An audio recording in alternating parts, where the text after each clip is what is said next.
Now we're all set here. Getting back from lunch, day 3. Speaking of food, actually, this guy coming up here, you all know him. Obviously, he's the face of the 21 convention. Dream, standing behind me, also known as Anthony Johnson. He's going to talk about a lot about some really great stuff that has to do with nutrition, exercise, and some things that will probably open your eyes. So I'm going to give it to him, the man in charge, the man of the hour. Give it up for Anthony. Thanks, man. All right, guys, back from lunch. Kind of goes with the theme of what we're going to talk about today, quite a bit.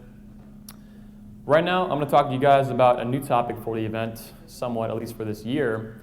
It's going to be proper exercise and nutrition as per the title of my speech. The subtitle of that is Shattering Accepted Norms, Revealing the Truth About Health and Fitness. It's kind of long-winded, but I think as we go throughout, you're going to agree that that's exactly what this speech accomplishes or hopes to accomplish. Okay? So why are we discussing this? This event is not completely, but as you've seen, mostly centered around meeting women, right? Does anyone here disagree with that? That's like the central theme. It started out like that. There's probably no getting rid of it. It'll be around for some time to come, even if we continue to broaden the horizon a little bit. So we're discussing this for a couple reasons. One is I believe, as you guys have seen, and we'll see in a couple of interviews soon, everything in life is related in terms of success. I mean, you can go beyond that too, but in terms of success, including with women, it's all kind of interrelated and connected. You can't really disconnect them. So let's say with women, with this event, as I'm sure you guys have seen, or we'll see after the event, if you apply what you've learned, you can uncover the truth about meeting women and dramatically improve your quality of life. I'm a little hyped up. I think as you guys saw with Psych the other day, he specifically mentioned his transformation with that. He went from down here to up here in terms of success, and his life changed. I was similar with that. I worked hard from no success, and now I enjoy, I'm not up here, but I enjoy a pretty good level of success, and I worked for that, and that's how it works out. So you uncover the truth because conventional wisdom just doesn't work out, quality of life improves. The same can be said about exercise and nutrition. If you kind of unravel conventional wisdom surrounding those topics, your quality of life can also improve, just like meeting women. If your success with women improves from here to here, same thing happens with exercise and nutrition. Quality of life improves, same, okay? Or very similar. But more importantly, I think if you ignore one area of your life, or the question I'm asking here in the PowerPoint is it possible to ignore one area of life and truly succeed in another? I think in the short term, maybe. In the long term, hell no. It is not going to happen. You might be able to work it out on paper like that if you just kind of logicize it, but really, from my personal experience, what I've seen in the life of others with similar habits to what I have here, as I'm going to explain to you guys, it just doesn't work like that. You've got to kind of connect it all together, kind of like Christian and Nick saw, or Christian Hudson specifically yesterday talked about. You can't just ignore one area of your life and then have success in other ones. It just doesn't work like that. Or as I said the other day, if you're just good with women, but your health is just like in the shitter, it's still like, so what you go with women? Your health's on the line. You can get sick a lot, you have no energy, you can be overweight, overuse injuries as you age, like arthritis, osteoporosis, things you've heard about. That's not cool, man. So we're gonna work to get around that. Also, quick point, succeeding in one complements another. As I said here, you will never get rejected because you are healthy, energetic, and too well-muscled. Drugs aside, and like freakishly large bodybuilders. A girl is never gonna come up to you, or say, let's say you go approach a girl, she's never gonna be like, you know what, your six-pack's way too tight, piss off. Like, you have these awesome guns, like, just get out of here, I can't deal with it, like, you're just too awesome. It's not gonna happen, you know? If it does, come talk to me. I'd like to meet this girl and straighten her out. Because you know what, that's ludicrous. It's not gonna make you, but it's never gonna hurt you, okay? So it's important for attracting women too, as related to this event. Common lore. Conventional wisdom is 99% flat out wrong. Now I know that sounds at least a little polarizing, but I think at this event at least you guys can tell, like with meeting women in particular, conventional wisdom just sucks. I don't think you guys would be here if you were bought into conventional wisdom to work for you. Conventional wisdom for meeting women just does not work. We're here almost specifically because of that. Now I'm not gonna say it's 100% wrong all the time, because sometimes it comes around. I think smoking is, which I got from Mark Sisson, a great blogger I follow.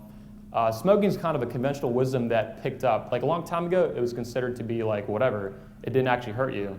And that was the conventional wisdom. Smoking cigarettes was fine, which now sounds ridiculous. Like, yeah, right, are you kidding? Some people still do it, to each his own, whatever. But everyone accepts that it just sucks for your health. It's not a matter of debate. But a long time ago, it wasn't. So eventually, smoking caught on. The conventional wisdom is now correct, at least in my opinion, and probably the opinion of like everyone you're ever going to meet in your life. Okay? Common lore also, and conventional wisdom, it permeates everything. As we've been talking about at this event, as I put in the PowerPoint, no kidding, dating relationships, massively. Same thing in business and finance. Conventional lore can sink businesses. They stay too attached to their old ways. Education. My little brother is 12 years old, and I went through Florida education system too. And I know as I've aged, it's progressively gotten worse. It's more and more standardized and more like just simply like testing to the test, if that makes any sense, teaching to the test.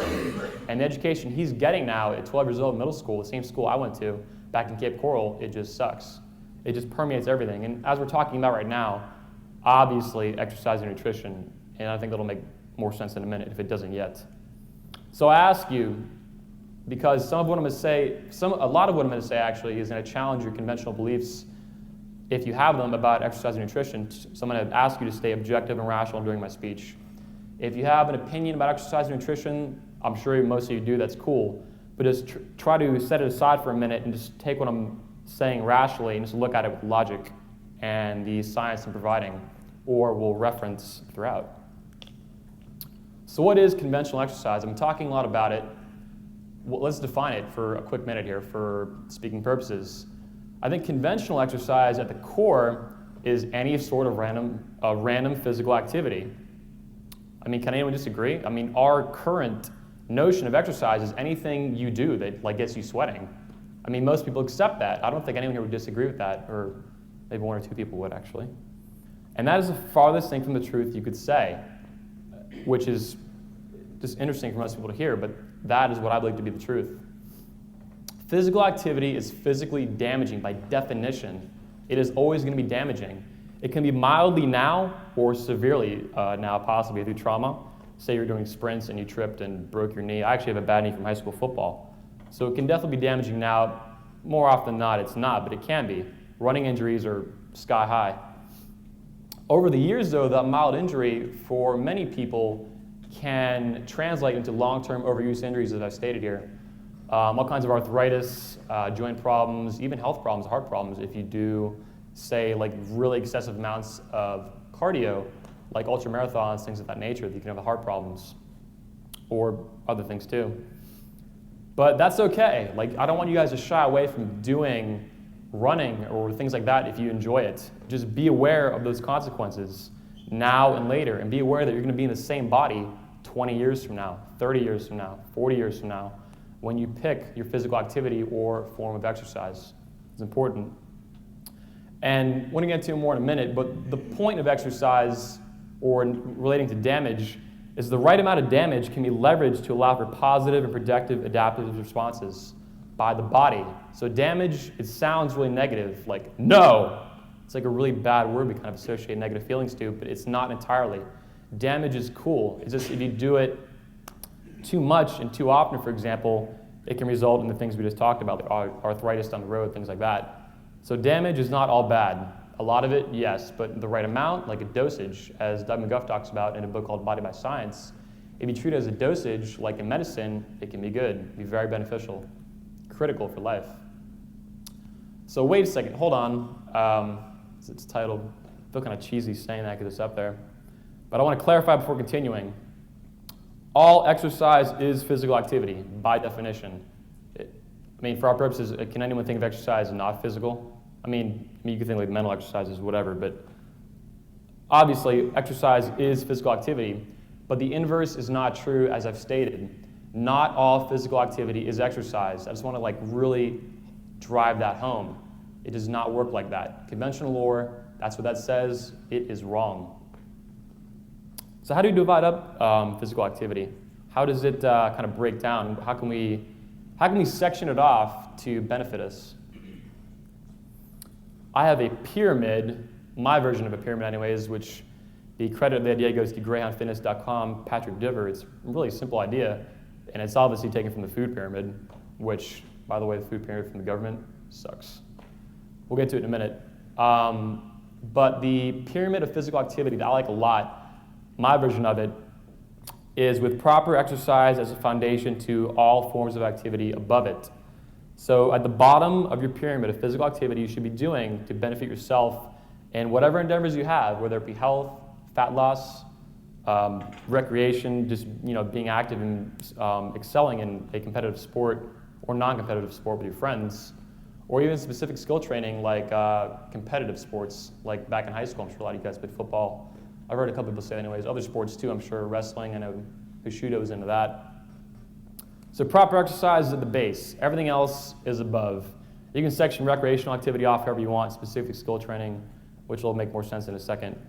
But proper exercise is always going to be the foundation of any other form of activity you do. Okay, and I know we haven't defined proper exercise yet, but let's get to it. What is proper exercise? Proper exercise is brief, intense, and frequent, those three of which align with our ancestors and evolution over the course of 2.5 million years. Brief, intense, and infrequent are how we are made to exercise according to our genome, our DNA, okay? Chronic cardio, as Mark Sisson calls it, is not how we are meant to exercise for positive adaptations. We can do it. The aerobic system is there. We can run marathons. We can run. I saw a guy on Wire that ran like 350 miles straight or something like that, something ridiculous. I think a couple of you have seen on my blog. People can run. People can do amazing feats through that modality, but that is not how we're meant to exercise for positive benefits to occur. The fourth,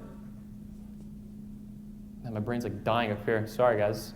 The fourth piece of proper exercise has got to be safe. So you have brief, intense, and frequent, and safe is the fourth one that we can provide with modern technology, rational thinking, and logic. We can improve upon exercise habits of our ancestors that kept them lean and fit, of which most of our country right now, unfortunately, is not, and a lot of the world, for that matter. So also, to go with safe, the pursuit of fitness, it means that pursuing enhanced fitness does not undermine your health. That's the point of exercising safely. If you just do the top three, you'll get in shape, more than likely. But if you break your leg sprinting or roll an ankle, do something, you're undermining your health in the pursuit of fitness, of which sprints can be very beneficial for exercise purposes.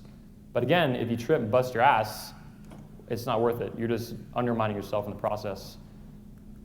Continuing on, real quick, a quick topic I want to touch on.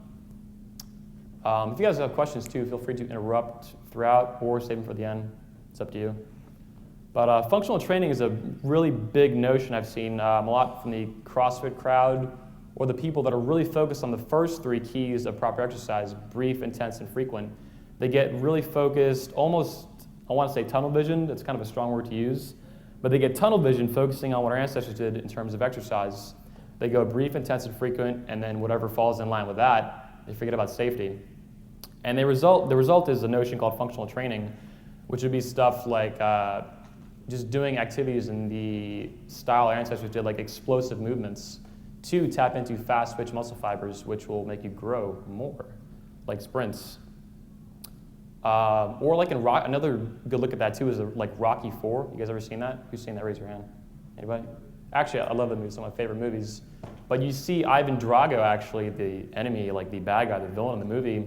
He's exercising with like more advanced equipment, and Rocky's doing classical stuff like lifting rocks, wheelbarrows, giant logs, running and stuff, like all this cool-looking romantic stuff, right? That he looks like a badass with his beard and everything, kind of like Billy Mays in that movie almost. I never thought of that till just now. But it makes sense on one level, but it just doesn't work that way. You've got to make it safe. You're just going to undermine yourself in the process. Totally not cool if you hurt yourself now or in the long term. So that's for people that understand the first three things about exercise, but forget about the fourth. And in my opinion, safety, if you couldn't tell by now, is equally important or even more than the first three out of those 4 keys. Also, on functional training, it's very hard to develop dysfunctional or infunctional or unfunctional strength. Strength is strength. That's just what it is. You can't the difference is, like I talked about a minute ago, specific skill training. Your body basically adapts for specific movements that you do. You can't build strength and then have it not work for another movement. You can, but your body will adapt. It's more of a neural thing with your brain than actually building muscle. Another thing like that too that it reminds me of is building like lean tissue, like lean muscle or like bulky muscle. That's kind of a common concept you see in bodybuilding, and it doesn't hold up in the face of science. It has no foundation. Muscle is muscle, strength is strength. Those notions in particular have to do with body composition more than anything, not building a specific type of muscle with a specific type of movement. Muscle is muscle, strength is strength. And a final note before I move on, because I'm kind of short on time, when you combine multiple goals, such as specific skill training and proper exercise, you result with this a lot of the time, explosive movements like power clean, for example, which would be like, I'm not going to do it, whatever. But for example, power clean, or anything else that's really explosive and fast, you're going to decrease and undermine the effectiveness of what you're doing almost every single time, okay? So if you have separate goals, separate the activity. Try not to combine exercise with a specific movement. Separate the two, and you will benefit greatly, okay? For example, I think an example would help a lot here. Sprints, you want to get faster, I keep referring to sprints. A lot of people just do sprints, which will build the muscle effectively. It might not be the safest thing in the world to do, but it will build the muscle.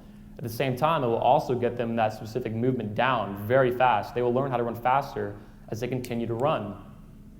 But a better way to build strength and safer way to do it is with a leg press or a squat, or even maybe a deadlift. Or a leg extension machine, leg curl machine, all these things will build the muscles involved in that movement.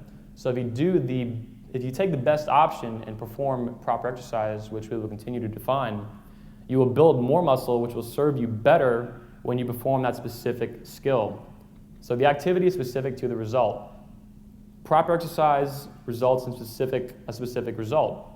Muscular hypertrophy, bigger muscles. Specific skill training like sprinting will result in better efficiency of motion for that movement, sprinting, okay? Or rowing or whatever you're doing, it doesn't matter. It's all one and the same. So be specific. The specifics of proper exercise, in one word, strength training. That really sums up proper exercise in 1 and 2 words, okay? It's always going to be strength training every single time. It covers all your bases. The cardio that's so commonly referred to, which, by the way, the thing I like about the term cardio, I mean, a lot of things if you guys have read my blog, which is at thedreamlounge.net. Cardio, it kind of says that you can take your heart out of your body and your lungs, and you can kind of throw them on a treadmill and like work them separately, away or separate from your muscles, like disconnect them. It doesn't work like that. Cardio, your heart and your lungs and everything in between is always going to be secondary to benefits and adaptations by your muscles, the skeletal muscle system. So build muscle first, the body will follow, including the heart, lungs, and everything else. Also, to kind of continue on with that, it's always going to be mechanical work and muscular contraction that works your heart and your lungs. Like I said, you can't take your organs out, throw them on a treadmill, hang on life support, and work them out. It doesn't work like that. They're only working because your muscles are working, and there's a better way to do that, as I'm going to get into in a minute, than what most people do at LA Fitness, 24-hour fitness, all these gyms. You walk in the gym, you see everyone doing the same exact thing. Also, a quick note, and I might talk about it later too, cardio makes you hungry, which gives it sort of a little bit of use. If like aerobic activity, steady state activity is what I'm referring to when I talk about cardio. It makes you hungry, so that might help you bulk up a little bit, but again, like you're kind of undermining your health in the process. Anyway, I need to continue on, but if you guys have questions about it, let me know, or Drew Bay will be speaking next. So, and before I move on though, making you hungry though in the process of trying to burn calories, like that's not effective. If you burn 400 calories, get really hungry, get done, and eat 600 calories, what the hell's the point? Like, not cool. And most people don't realize that when they're doing it, unfortunately. Strength training will also cover body composition, losing weight, whatever you're going to do, or add weight on. It is the number one way to increase your metabolism, building muscle, skyrockets your metabolism way faster than any diet pill you take, freezing cold water you drink, sit in a sauna, whatever you do. Building muscle is the fastest way to lean up. It also has a lot to do with insulin sensitivity and increasing your glycogen stores. It's a little more complex. There's actually a book I'll show you guys later that talks a lot more in depth about that. But think of it this way, the two main benefits for improving your body composition one way or the other from strength training, the results are going to be faster metabolism and increased insulin sensitivity. Actually, I put that on there, duh. There's in a couple of videos, Doug McGuff, author of Body by Science, a couple of videos he talks about, there's a concept of an overflowing sink in regards to obesity. And as I said, insulin sensitivity kind of ties into this overflowing sink, or I'll make it work in a second. Let me think about this. If you think of obesity as an overflowing sink, it's like a faucet that's running, and there's water gushing in and spilling out over everything, okay?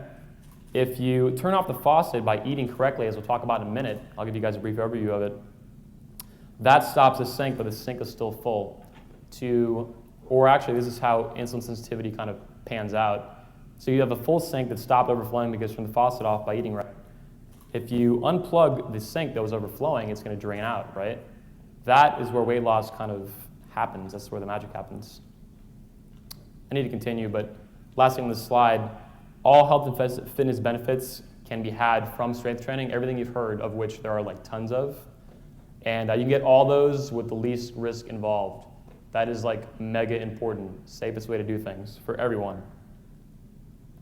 Specifics continued, like I said, brief.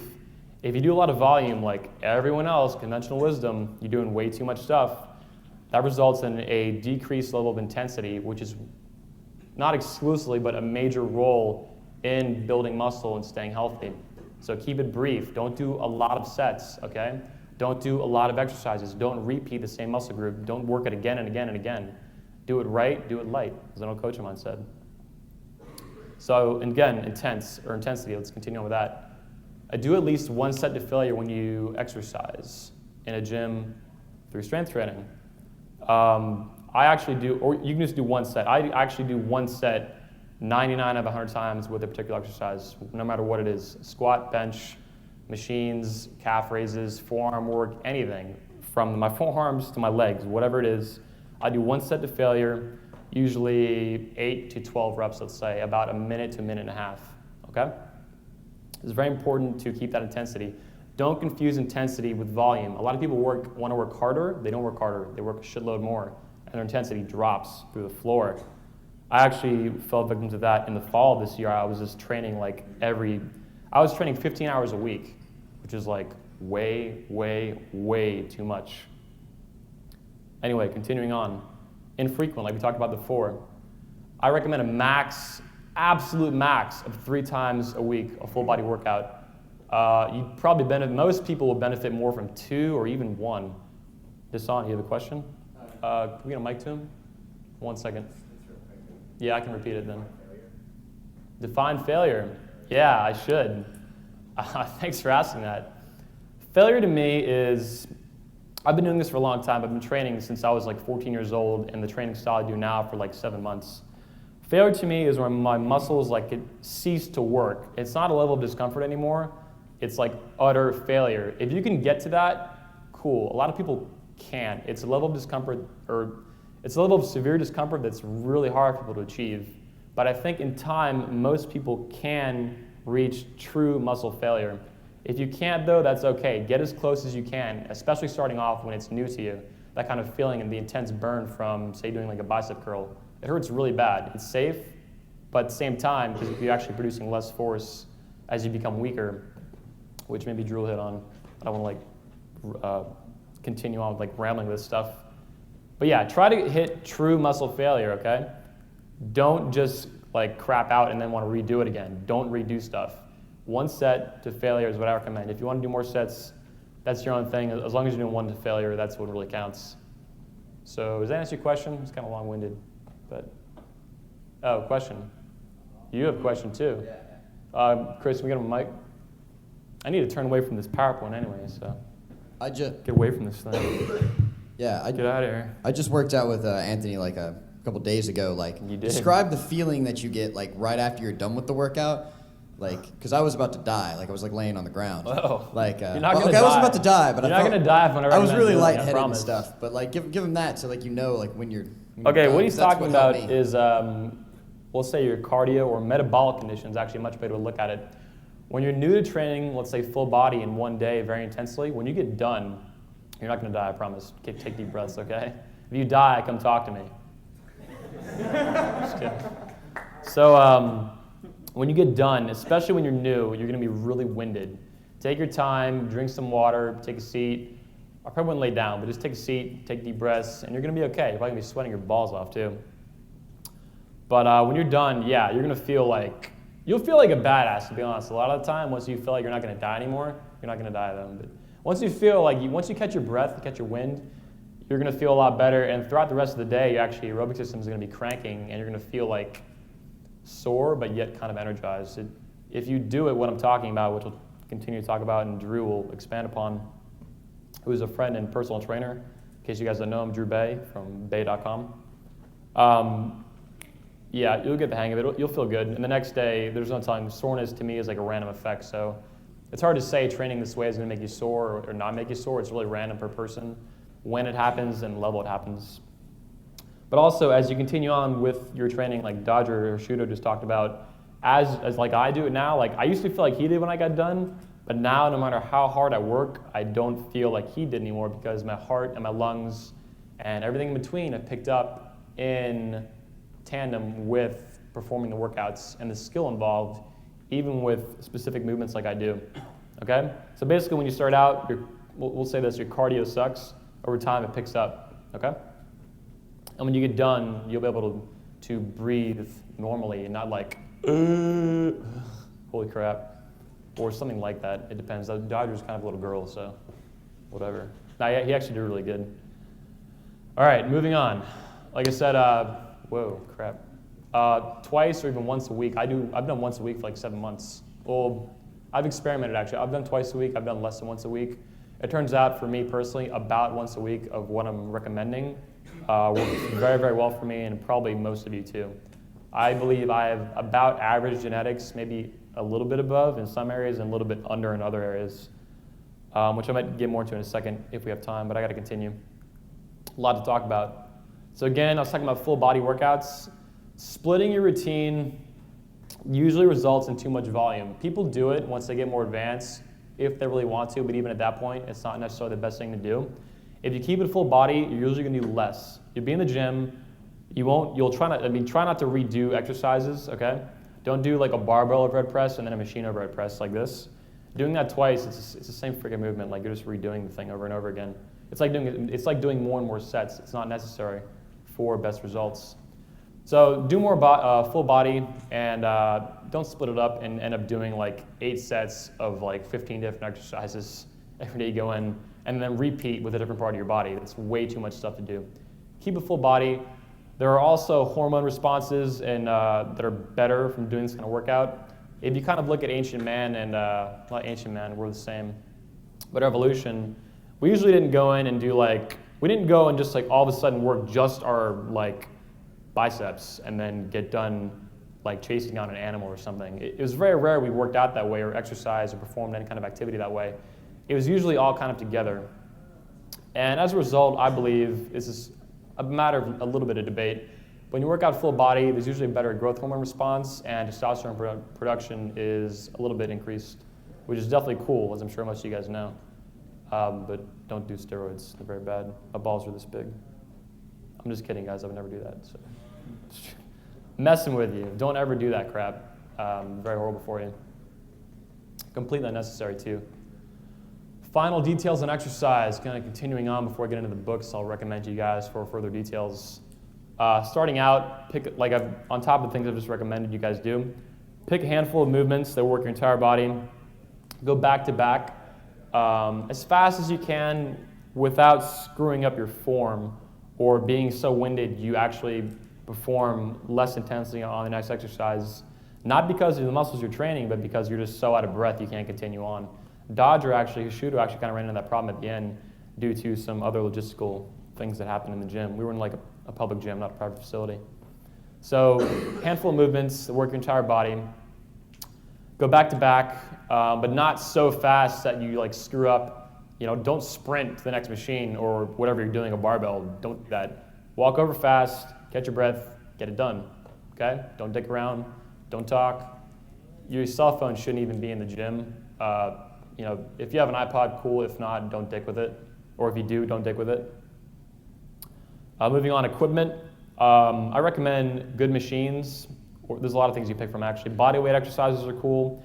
Good machines being a certain brands. A lot of brands, if you look at them, they even look cheap. And on top of that, they perform even crappier, okay? If you can find Nautilus machines or even Cybex most of the time, or Med-X in particular, if you can find those, they're kind of hard to find.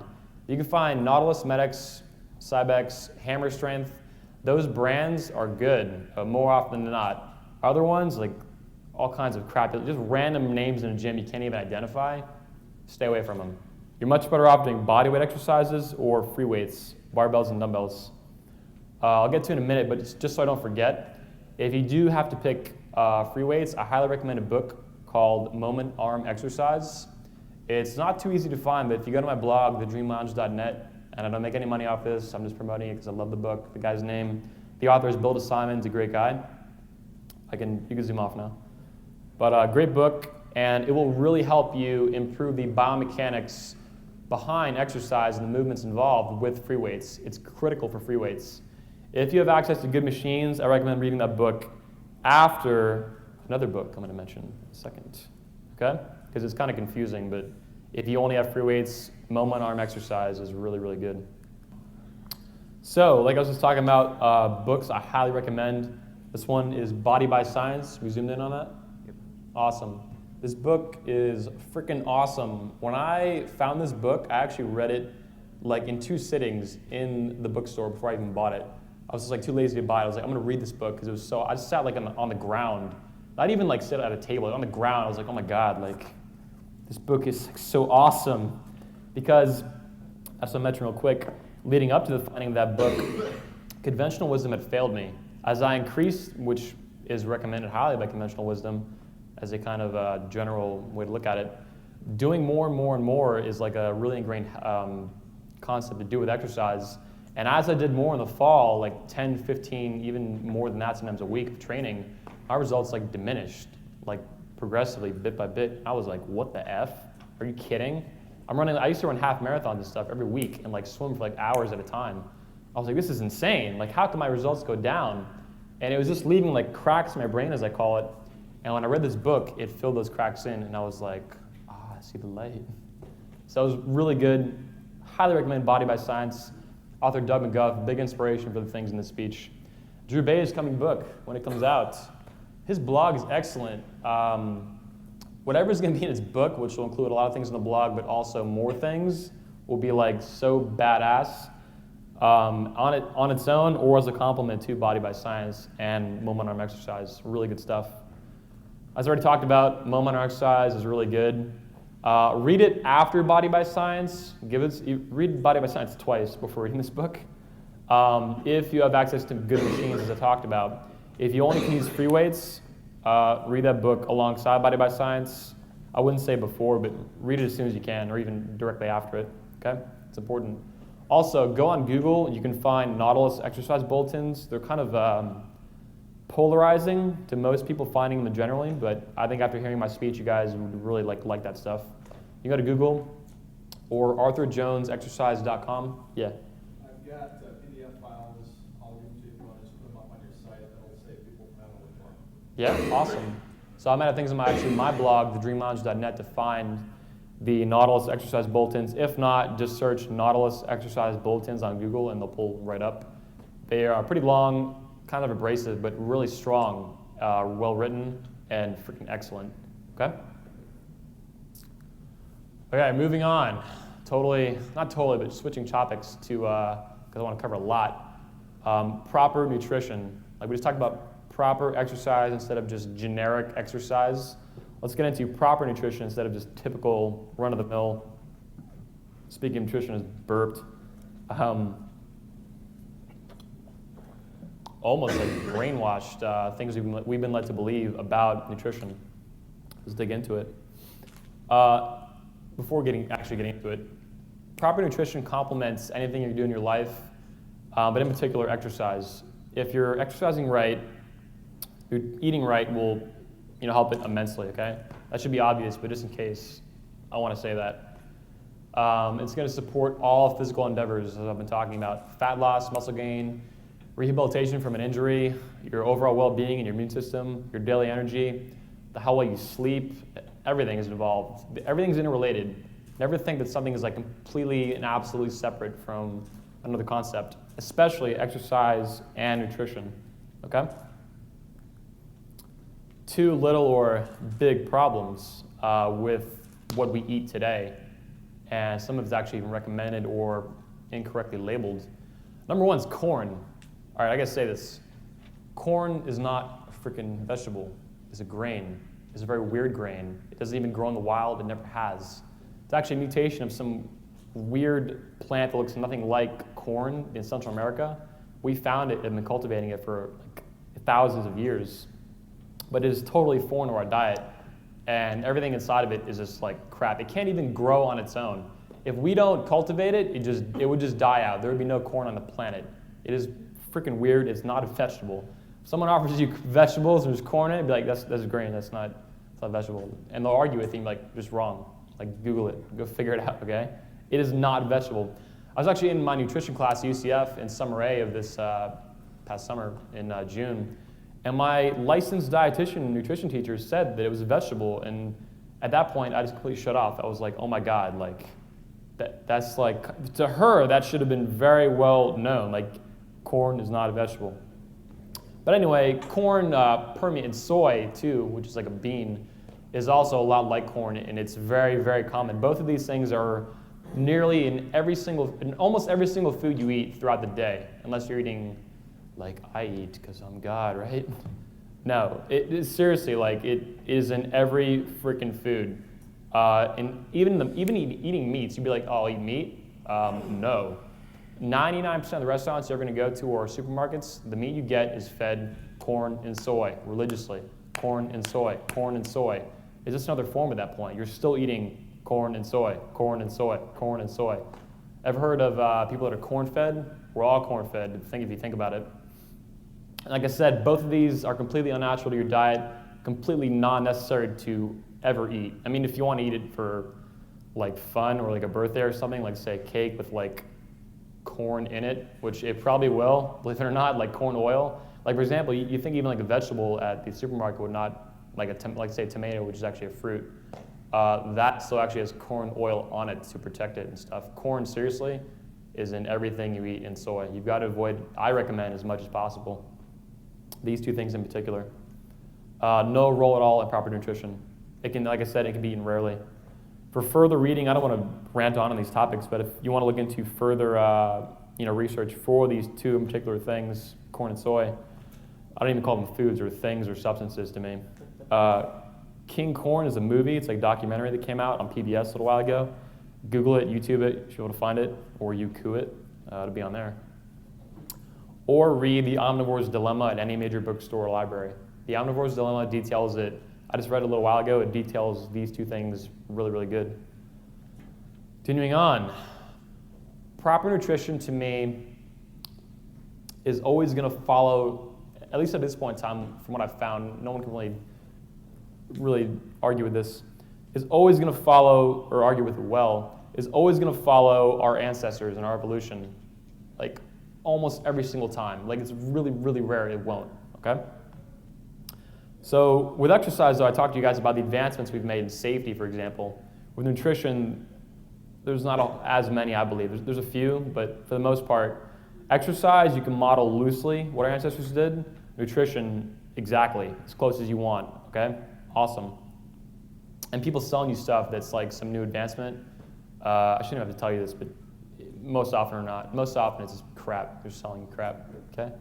Selling you corn, called corn. Corn is the new crap.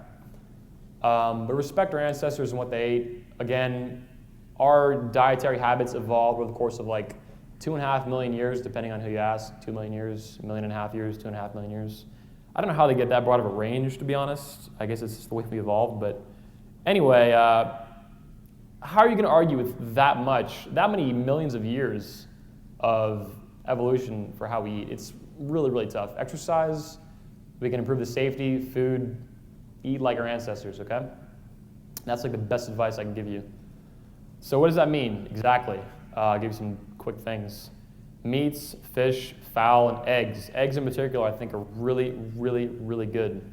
They're like nature's multivitamin extraordinaire. Like, not even forget vitamins. They just have everything in them you want. Awesome. Whole eggs. But it's important if you can get it. If not, whatever. But if you can find it at Whole Foods, Publix, or like I forget what you call it. But I get my food. I get food from it now too. It's like a is Chris Frizz in there? Chris Frizz? No. It's like a opt-in. I think they call it an opt-in, like Amish farm. They truck in like all this really high quality food that is grass-fed and actually free range. For example, a chicken. Most chickens are fed, and chicken eggs that come out have it in them, and the nutrition content reflects that. They're just fed corn and soy, like I talked about. Chickens are fed corn and soy. And so are fish. A lot of fish, farm fish, are fed corn and soy. When would fish be eating corn and soy? Can anyone tell me?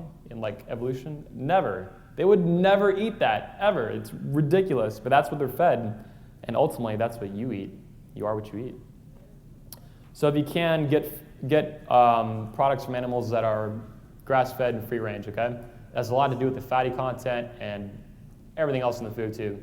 So if you can, awesome. If not, whatever. But meats, fish, fowl, eggs, nuts and seeds. Not all of them, but I'm not going to get into details, but some of my favorites that are really good. Almonds, walnuts, pecans, coconut is actually a seed, not a nut, believe it or not. Brazil nuts are okay. Pumpkin seeds, flaxseed if it's ground up or you chew it really, really well. Things like that, awesome. Vegetables, I should have said non-starchy vegetables. Try to stay away from potatoes. They're technically a vegetable, but you don't really want them. We'll get into that more in a second. But vegetables, anything you want, broccoli especially is awesome. Carrots, whatever. Carrots actually have some starch, but whatever. Good stuff. Just stay away from potatoes and you'll be good with the veggies. Fruits, it's hard to list out which fruits are good, which fruits are not, but from my experience, what I've read, fruits are awesome, especially berries. Blueberries, raspberries, cranberries, whatever, strawberries. Actually, avocados are actually a large berry. They're very good for you too. Okay? Stay away from grains, corn, and everything else. White bread, all that crap. If you can, just avoid that like the plague. Okay? You can eat it every once in a while, but if you can just stay away from grain and beans too, your health will like freaking skyrocket. Okay? No joke. Actually, with me, I noticed in my life I would always try to get rid of acne, and I'm not complete. My face isn't perfect right now, but I tried a lot of different things and a lot of like natural things too. And the two things that help me the most with acne are drinking just water, or almost just water and nothing else, and drinking lots of it. And I stopped eating grains. When I stopped eating grains in like September, almost a year ago of 2008, my acne went from like, not too bad at all to like non-existent almost. It's pretty rare I get a zit at all now. I have like one right now, I think, on like my nose, but it just abruptly like stops. And also mucus in my throat too. I used to wake up every morning. I guess I'm like allergic to a lot of different grains, and I wouldn't be surprised if a lot of you guys are too. I used to wake up every morning and hawk out loogies like for like 15 minutes, like more than most smokers. I would go to my friend's house, I'd wake up and they thought I was like puking, because I would just sit there hawking up phlegm forever and ever. When I stopped eating grains and beans, this abruptly stopped. No joke. Stay away from weird substances. I can't even talk. Any kind of vegetable oil freaking sucks. They're all corn oil and soy oil. More corn and more soy. Don't want it. That said, olive oil is awesome for you, extra virgin olive oil. It's great. Olives are fruits, so it's a fruit oil. So most people don't know that. They think it's a vegetable, but it's not. Olives are fruits. Olive oil is great. Anything that's labeled vegetable oil just sucks. And that's what you get more often than not at restaurants. Even if they say it's olive oil. When they say it's olive oil, a lot of times, like say Designer Greens, it's a restaurant near UCF, it's not olive oil. It's a mixture of soybean oil and olive oil. It makes it into diluted because it's cheaper, which sucks. You don't want that. Again, stay away from soy. Most dairy and alcohol, obviously. I know a lot of people, people drink whatever. avoid it as much as you can. And beer in particular, I think is pretty bad. It can raise estrogen levels, which is, estrogen is like the female hormone, and that actually is the equivalent of decreasing testosterone. That's why you see guys get beer guts and things like that. It's specific because of the estrogen, which sucks. 1 to 10, 15? Cool. It's actually really good, sweet. Dairy, try to avoid that too. The things about dairy though, there's actually a guy, Mark Sisson, I like a lot, who's a blogger I'll talk about more in a second. Dairy is not completely bad from everyone. I used to be really against it. I still think typical like dairy just sucks. You want to avoid it as much as you can. 2 things though that you can eat are grass-fed milk fat like butter. The fatty content in it is a lot better, a lot higher in omega-3s. It's not too bad. So you can eat that if it's grass-fed in particular. If it's not grass-fed, there's no reason to eat it for the purpose of proper nutrition. And grass-fed whey, it's okay. It's a great protein source. If your body doesn't react to it negatively, cool.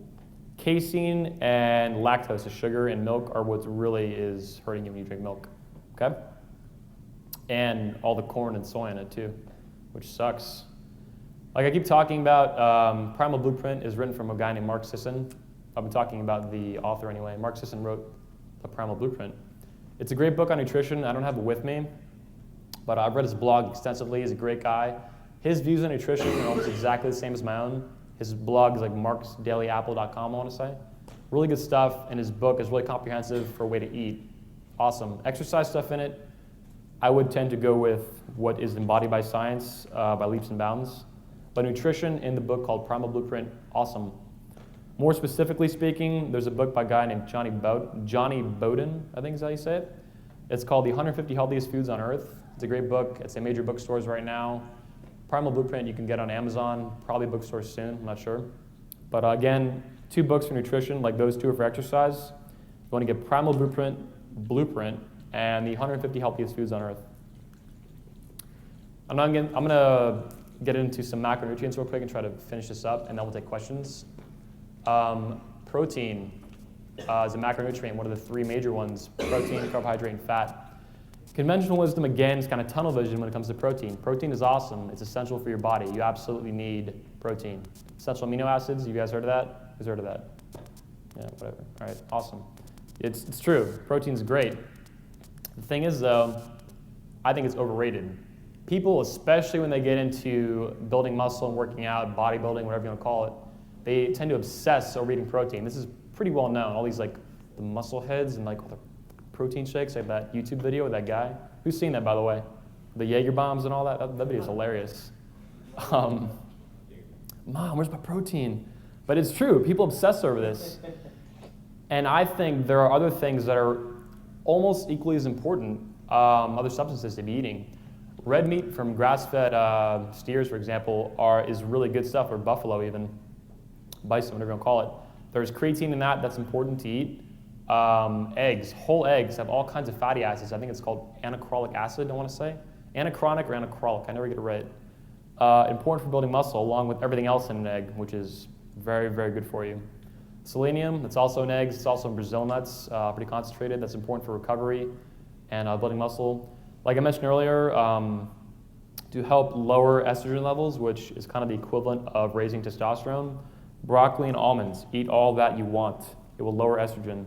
These things are important, but they're kind of neglected and shunned in the face of protein. Everybody's just like, eat protein, eat muscle milk, eat this, eat that, like anything with protein in it. Eat, 200, 300 grams a day of this stuff. That's not cool. You're replacing other nutrients you could use and need for building muscle and health with protein too much. And a lot of it too is very well known to stress your other organs, especially the liver. And really the benefit with an excessive amount of protein in your diet, it's not really there. It's very little. And when you eat a ton of it, it just turns to sugar. Like, you don't need it. Anyway, let's move on to fat. Does fat make us fat? The logic of looking at that sentence is like, yeah, fat makes you fat. Why wouldn't fat make you fat? Fat makes you fat. It's kind of the play on words is very deceiving. I'll tell you right now, since October of 2008, up to this point, I've eaten more fat than anyone else in this room by leaps and bounds. I've eaten an absolute ton of it. all kinds of it too. Monounsaturated, saturated, polyunsaturated, everything except trans fat, which I should have mentioned earlier. I'll get into it in a minute. But I've eaten a ton of fat. A lot of people say to that, well, you have good genetics for being lean. I'm at about 10% body fat, which is pretty lean around that area. I grew up pretty chubby. When I graduated high school, I weighed 198 pounds. 198, and when I got into my senior year of high school, I weighed 198 3/4 pounds, almost 200 pounds. Right now, I weigh 176, 177 pounds. And then I was eating not a lot of fat, now I eat a ton of fat. That alone should be very interesting to you guys. And going even further, I grew up overweight. I got it. Growing up overweight, on top of that, my immediate family, no one is lean. My extended family, no one is lean. I'm the leanest person I've seen out of the dozens of people I just saw at a wedding, like by a long shot. Everyone else is overweight. My genetics are not superior for being lean. Yet I eat more fat than every single one of those people, okay? That alone is an important concept. We'll get to why in a second. Fat is actually important for fat loss, in my opinion, and the opinion of many others. In Body by Science, the book I'll show you guys again that I mentioned, they talk about how fatty acids relate to health and weight loss very, very well. And medical doctor Doug McGuff talks about it like really, really good, way better than I could ever butcher it up here. So when you read Body by Science, which I strongly recommend, read over that part like 2 or 3 times. Fat also needs to take up the bulk of your calories. When you do with carbohydrate, there are a lot of problems. Protein, obviously, as we talked about too, you can't do it. So out of the 3, you need fat to take up your calories that you need every day that you expend a ton of. Even if you just sit down and stare at a wall all day, you need fat in your diet. Also, the only bad fat inherently is trans fat. It's completely unnatural to a diet. I mentioned it a minute ago too. Trans fat is any fat that's oxidized and or really, really overcooked, okay? Or even lightly overcooked in some cases. Things that oxidize easily are soybean oil and corn oil. What a freaking surprise. Olive oil is not too bad. The best oils to use for cooking purposes are coconut and red palm kernel. Another one too is grass-fed butter is pretty good to cook with. The other fats, corn and soy oil, for example, they overcook at a low temperature when you're frying them, like massively. Coconut and red palm kernel, for example, don't do that. They have a much, much higher smoking point, which is important for any kind of cooking, frying or whatever you do. I am thirsty as a beast. So again, the only bad fat is trans fat. That's becoming conventional wisdom now, which is awesome. Like I said, conventional wisdom isn't always bad, just more often than not, okay? So they're coming around with that, awesome. Power to the people doing that. On a carbohydrate, I didn't put this in the PowerPoint, but it's important to understand. Like I mentioned a minute ago, there are essential amino acids. Protein is essential to your body. You could not live without it, you would die. The same goes for fat. Carbohydrate, technically, you could live without. There is no such thing as an essential carbohydrate. It does not exist in nature. You do not absolutely need it through a diet, dietary sources. You can live without it. Your body uses other compounds, protein a lot actually, to create glycogen in your body, or things like ketone bodies and such. Anyway, there's no contest about it and no debate really. Carbohydrate was the rarest macronutrient for 2.5 million years of our evolution as a species. If you were born 100,000 years ago, 500,000 years ago, or a million years ago, you'd be in the same body you are now, and you know what? If you went out and tried to eat something for a week, the least common macronutrient you would find every single time, without question, is carbohydrate. The opposite is true now, though. When you guys go to a restaurant, or go home and eat something, or have a home-cooked meal, or whatever, from Publix, or Walmart, or whatever, almost, not every time, but a lot of the time, all we eat is like refined carbohydrates, pastas, grains, beans, and so on. It's a ton of carbohydrate and sugar and sweets and everything, high fructose corn syrup, all this stuff. We're eating a ton of carbohydrate all of a sudden. For millions of years, we ate nothing but fat and protein. Not completely, but almost. That's the majority of what we ate. All of a sudden now, carbohydrate out of the ass. There's a ton of it. It signals fat storage. It was so rare back then that when we ate a lot of it, or we found some of it, our bodies would store fat. It would do this through spikes in insulin. Because the blood sugar goes up, Insulin's a hormone secreted by your body to bring that blood sugar level back down from the carbohydrates, okay? Insulin is a fat-storing Trump hormone. I'm not gonna say it's exclusively the reason we're overweight, spiking it too much, but it's a major one. Insulin, you do not want to spike it by eating carbohydrates or lots of them, or especially ones high in the glycemic index. So like the straight sugar is really high. 5, I got it. Cool. Moving on, I just want to advocate that carbs are not evil. You hear a lot of this like low carb stuff, and it's like, oh, Atkins and like all this crap. Carbs are not the enemy. They're a macronutrient. You know, they're not necessary, but I recommend you eat them from good sources. Non-starchy vegetables, raw honey even, which is like regular honey, except it's not cooked a lot. It's not gross or anything, I promise. You can actually find it at Walmart sometimes now. It's pretty common. Nuts, anything with fiber in it, like nuts, seeds. Those carbs are cool. When you eat refined carbohydrate, and especially that from like corn and soy that we find so commonly, total crap, okay? And dairy too, like milkshakes and all this stuff. It's got sugar in it already, and they pump it with sugar too. Just sucks. Some silly stuff I want to list off before I get to questions, which I'll kind of go over my time limit a little bit with. Spot reduction in terms of exercise is absolutely impossible. Your body does not work that way. If anyone ever tells you that or advocates it, they have no idea what they're talking about. Spot reduction does not freaking work. As I talked about earlier, lean and bulky muscle are concepts that are like non-existent.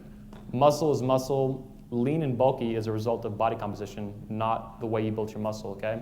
You can't build bulky muscle. Sounds like a Rocky Bullwinkle all of a sudden. Anyway, you can't build lean muscle by doing a lot of reps, for example, like will advocate, or building bulky muscle by doing low reps. It doesn't work that way. Build muscle the most effective way possible, which is body by science, my opinion, and you will do yourself a great favor. Try not to do one or the other. It doesn't work that way. You can go for that goal, but just understand that muscle is muscle, okay? Very important. There's no magic pill that's ever going to be created to save us from a poor diet. If the way you eat sucks, you can't take some concoction of pills to fix your diet. It does not work that way. Totally impossible. You can't do it. It's never coming around. Hate to break your heart, be the messenger of bad news, but it's not coming. Don't ever hope for that. Strength training not being for women. This is like, to me, totally silly and ridiculous. We are all human beings. Our bodies work almost the exact same way, regardless of gender. Strength training in particular for women is really, really important because naturally they have less muscle than us, like 9 out of 10 times. There's an article on bodybyscience.net, the homepage of that book, that talks specifically why women need strength training, okay? And there's only one of you in the room right now. There is one, yeah, there's one girl. But strength training is proper exercise that applies for everyone involved. Not just guys, not just girls, everyone, okay? In particular, I say that because it's so often, at least in college, I see girls that are like, as I recently saw them called on the internet, like a blog, cardio bunnies. Girls that go to the gym, they do nothing but hop on an elliptical or a Stairmaster or a treadmill, and that's it. They shy away from the stigma of strength training that'll get them bulky or some weird crap like that, which is completely impossible. They don't have the ability to do that. Most girls you ever meet in your life will never get as big as you are, even if you're a scrawny little bastard, okay? I guarantee you they do not have the ability. And if you are that person, know that you do have a pretty good genetic potential. Regardless of how crap you're looking right now, you can build it, okay? It is possible. Maybe not to some ridiculous level, but you can add a lot of muscle. As I mentioned earlier, intentionally burning calories through exercise, totally not cool, and that's what's promoted by cardio. In short, the machines, as said in Body by Science, kind of lie to you. Like when you go to a gym, hop on an elliptical, ask you for your weight. It's asking for your weight to calculate your resting metabolic rate, or how many calories you're going to burn if you just stood there and watched the guy on the elliptical, okay?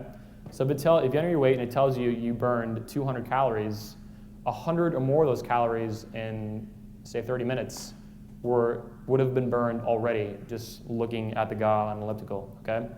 Burning calories through exercise, it's just not that many. We're not built that inefficiently so as we would just burn off our fat stores like really, really quick, okay? Also, people that really get into burning calories like I used to be into, even if you burn 1,000, and that's a shitload. Like, let me tell you right now, if you burn 1,000 calories through exercise, like that is an incredible amount. each pound of body fat stores over about 3,500 calories. That's enough for most people in this room to run a marathon and then some on that 1 pound of fat. Think about that next time, hopefully not you, but somebody you know goes and runs 5 miles. They're not even gonna burn close to a pound of body fat off, and they do that all week long. The repetitive stress in your body just heavily outweighs the calories burned. A much better way to burn calories is, if you want to stick with that concept, is to build muscle, okay? Eat a little bit less. Control how much you input instead of output. Much, much safer. Also, steady state aerobic activity and cardio, as I call it, or everyone else calls it too, it destroys muscle if you do too much of it or even a little bit of it. You're basically tearing muscle because exercise is damaging and you're not stimulating it to grow. This slows your metabolism down over time. Really bad idea. And the real cause of obesity is not being sedentary. I'm not recommending you guys never go for a run again in your life, or next time you go to the beach, your friends play football, you just sit there because you're afraid to run or something like that. That'd be just weird. But being sedentary, to me, is not the real cause of obesity, the obesity epidemic. It's eating too much, way too many starchy foods, way too much carbohydrate, and people doing now tons of very ineffective or counterproductive exercise or activities they want to call exercise. Take this away. If you could take one thing away from this speech, it's that cardio is going to actually not help you at all. I got it, man. It's not going to help you very much or at all for losing weight or toning up. It's very important. Finally, cholesterol. I'm not going to get into this. I'm running out of time. I want to take questions, actually. Cholesterol is not inherently bad for you. To think that it's going to clog your arteries by eating it from an egg or some other meat, it's going to go straight to your heart, kill you, it doesn't work like that. I'll tell you that right now. Your body does not take in foods and do that to you, okay? What actually does cause rises in cholesterol and decreased heart health are trans fat and inflammation from spiked insulin, refined carbohydrates. If you can avoid trans fat the rest of your life and spike your insulin levels too much, your heart will be awesome, okay? Cholesterol is not the enemy. Neither is its evil twin brother, saturated fat. These things were both in our diet for millions of years, and your body understands them very well. And your body actually makes a ton of cholesterol every day, and when you eat some, it actually decreases the amount, it compensates. Real quick pitch before I take questions. I run a blog, thedreamlounge.net. I'm sure most of you guys know about it by now. I'm also writing a book, my second book ever, called Dream Vitality. It will expand upon all these concepts and the way I see them, as I just told you about, much better than I did here in a short amount of time. I did my best, but in a book, I'll have a lot of time to sit down and work out the concepts I've told you about in a way that you guys will really understand very well. At least I hope so. And that was my speech. I want to take questions, so don't clap yet, because I know you're gonna, right? Questions, and then I got to end my speech for other speakers of the day. What you got?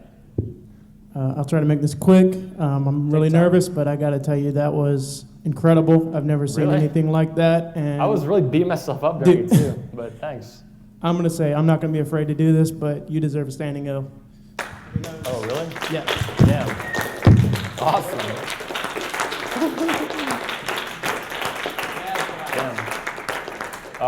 Thanks, man. I appreciate that a ton. That means a lot to me.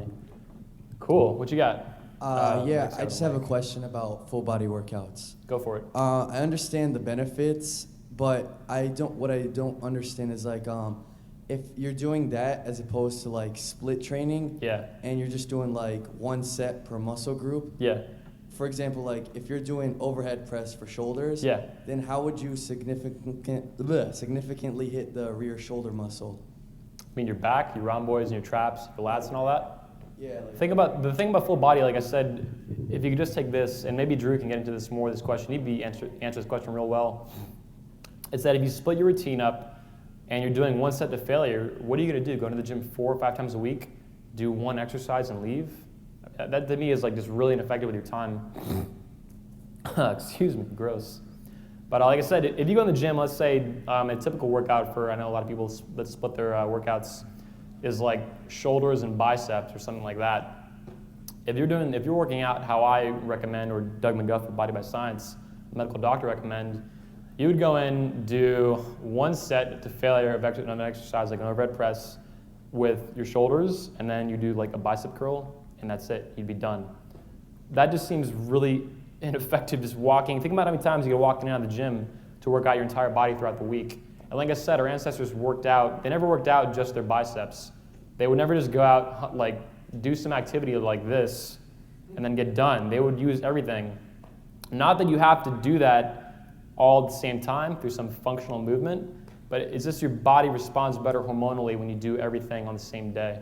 And then you allow a lot of rest, not a lot, but a proper amount of rest in between your next full body workout, rather than trying to juggle and bend on your own with your own insights, which are often kind of sort of short-sighted for yourself because you get too cocky with things. At least I do. If you try to juggle like recovery work for your muscles, you're just going to screw up. If you do full body, you do it one day, wait, do it again, wait, do it again. Keep it simple. Don't overcomplicate things. Does that answer your question? That was like a lot of stuff. Next, or where's Pete Murphy at? Let me keep the mic moving around. What's up? Hey, let's just say you can't get to a gym. What do you think are the best forms of exercise, like at your house or something like that? Drew Bay can answer that question. Money.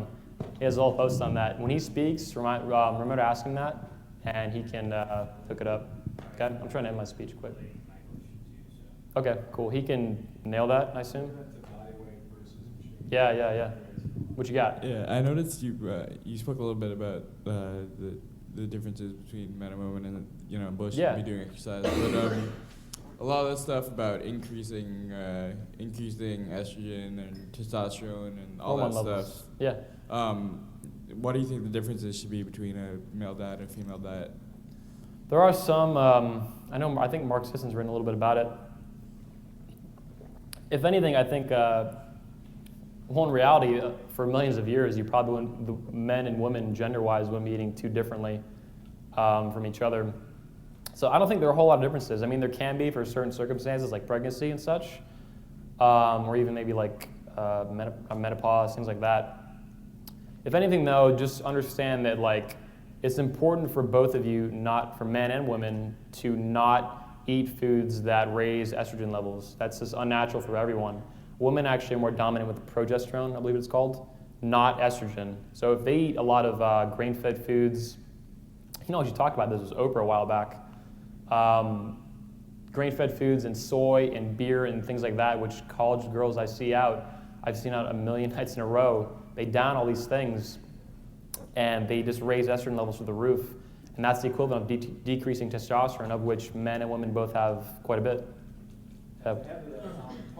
Mike. Yeah. Sweet. And, part of the reason that a lot of girls are developing younger is because of that effect of the grains on estrogen levels. Yeah. And with testosterone, testosterone affects libido in women.